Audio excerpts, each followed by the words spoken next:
Assalamualaikum warahmatullahi wabarakatuh.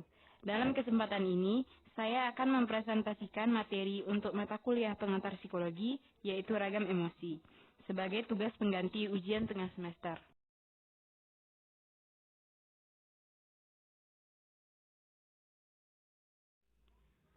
Salah satu ragam emosi yang akan saya bahas kali ini adalah takut.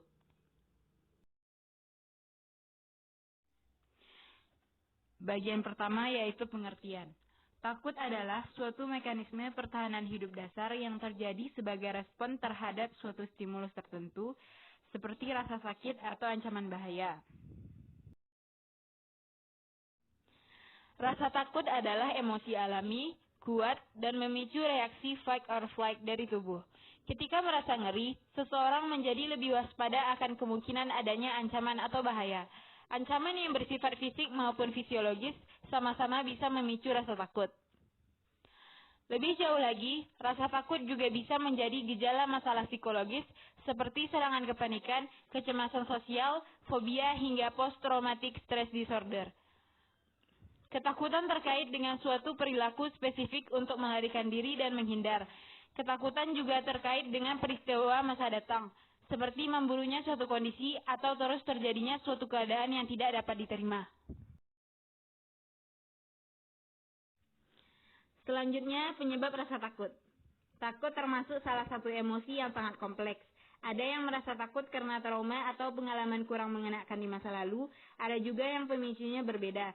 Itulah mengapa reaksi takut pada setiap individu bisa berlainan. Beberapa hal yang umumnya menjadi pemicu ketakutan diantaranya, pertama, situasi atau objek tertentu seperti ketakutan akan laba-laba, ular, ketinggian, naik pesawat. Kedua, apa yang terjadi di masa depan. Tiga, kejadian yang ada di dalam imajinasi. Keempat, ancaman bahaya nyata dari lingkungan. Artinya, alasan mengapa seseorang merasa takut bisa terjadi karena bentuk pertahanan diri alami. Namun di sisi lain, ada pula rasa ngeri yang dipicu pengalaman traumatis di masa lalu. Respon tubuh terhadap rasa takut. Pertama, reaksi fisik. Reaksi fisik yang muncul seperti berkeringat, detak jantung lebih cepat, hingga level adrenalin yang membuat kewaspadaan meningkat. Respon fisik ini disebut juga dengan fight or flight.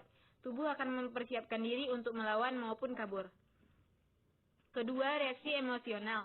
Reaksi emosional terhadap takut sangat berbeda pada setiap orang.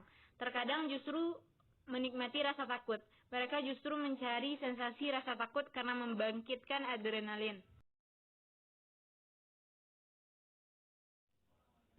Reaksi umum rasa takut adalah nyeri dada, menggigil, mulut terasa kering, mual, detak jantung kencang, napas tersenggal-senggal, dan keringat dingin.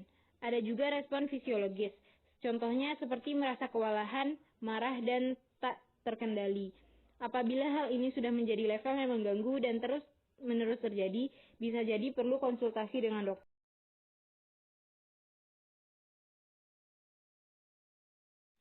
Proses terjadinya rasa takut.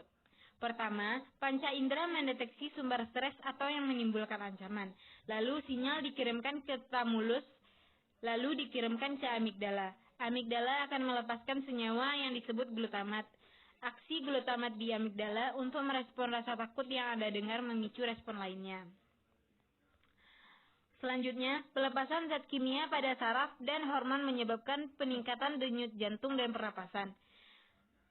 Lalu proses tersebut lantas melangsir daerah dari usus dan mengirimkannya lebih banyak ke otot-otot di seluruh tubuh. Respon takut yang sampai ke kelenjar adrenalin membuat tubuh melepaskan kortidol dan adrenalin. Lalu, rasa takut juga membuat tubuh melepaskan glukosa ke aliran darah sebagai kekuatan.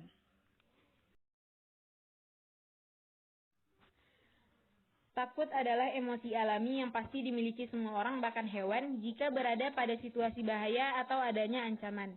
Namun rasa takut juga bisa menjadi masalah psikologis seperti ketakutan berlebihan atau yang biasa disebut fobia. Fobia merupakan ketakutan berlebihan terhadap objek atau situasi tertentu, misalnya darah, laba-laba, ketinggian, atau ruangan sempit. Rasa takut yang dialami bahkan bisa sampai membuat penderitanya menghindari objek atau situasi tersebut. Orang yang menderita fobia akan merasa sangat ketakutan atau panik ketika berhadapan dengan hal yang menyebabkan fobianya atau bahkan sekedar memikirkan tentang hal tersebut.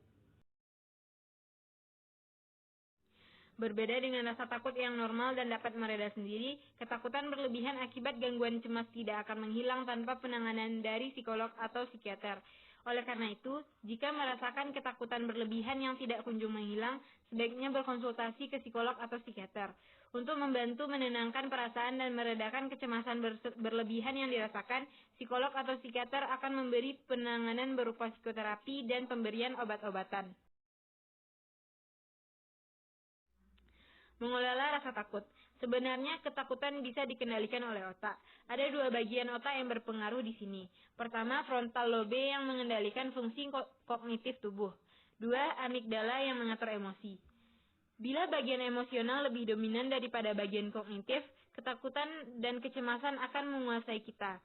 Saat kondisi ini terjadi, amigdala bekerja sangat keras karena ingin menjaga kita dari ancaman kehidupan. Oleh karena itu, bila rasio tidak mendorong kita untuk memeriksa kebenaran dari objek penyebab rasa takut, kita akan semakin terpuruk dalam kecemasan. Amigdala yang sering juga disebut sebagai reptilian brain sangat impulsif dan bisa tidak terkontrol. Rasa takut, kaget, dan berbagai emosi lainnya benar-benar berpengaruh terhadap kondisi fisik. Itulah sebabnya banyak ahli kesehatan menasihati kita untuk tetap berpikir positif agar imunitas terjaga.